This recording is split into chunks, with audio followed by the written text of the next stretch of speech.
呢條片我哋會揀 HKDSE Core Mathematics 啦，2023年 Paper One 嘅第5題。好啊，咁呢條關於咧 percentage 嘅題目啦，亦都關於 simultaneous 嘅題目嘅。咁而家佢話俾你聽喺一個 ferry 上邊咧，咁然後就係女性嘅 passenger 咧係比起呢個男性嘅 passenger 咧多4成嘅。咁然後咧，如果有24名女性咧去離開咗咧，咁然後嗰個男性咧嘅passenger 咧又會比起女性嗰個咧多4成喎。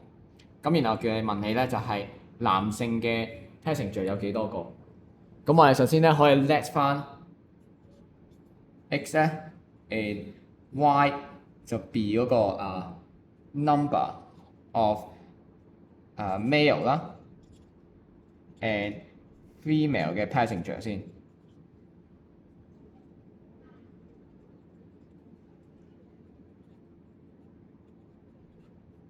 好，跟住第一條式咧，咁就係一開始咧就係女性嗰個咧嘅人數多啲，所以咧就 y 等於翻咧1.4個 x。好，然後咧第二條式咧就係首先女性嘅數目咧就係減少咗24啦，咁我哋就會係 y 減24啦，咁就會等於翻咩咧？等於翻 x， 但係又要咧再係1.4。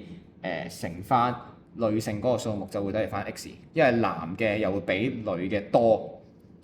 好啦，跟住然後我哋做 substitution 啦，將見到第二條式有 y 嘅嘢咧轉成1.4個 x， 咁所以咧就會係1.4括弧1.4x 減24等於 x。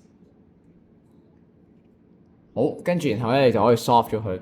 咁呢個位咧，你可以揀咧就係用 simultaneous 嘅 program 啦，又或者真係就咁 solve 都可以嘅。咁我示範用 program 去處理啦，我就係 program 1嘅。好，1.4個 x 啦，減1啦，個 y 0就係 constant 啦，跟住然後1個 x 啦，減1.4個 y 啦，同埋1.4乘負24，咁出嚟 x 嘅答案咧就係35啦。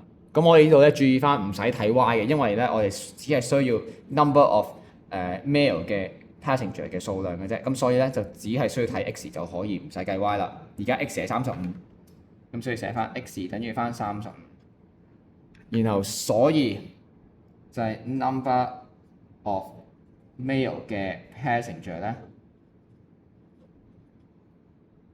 等於翻35。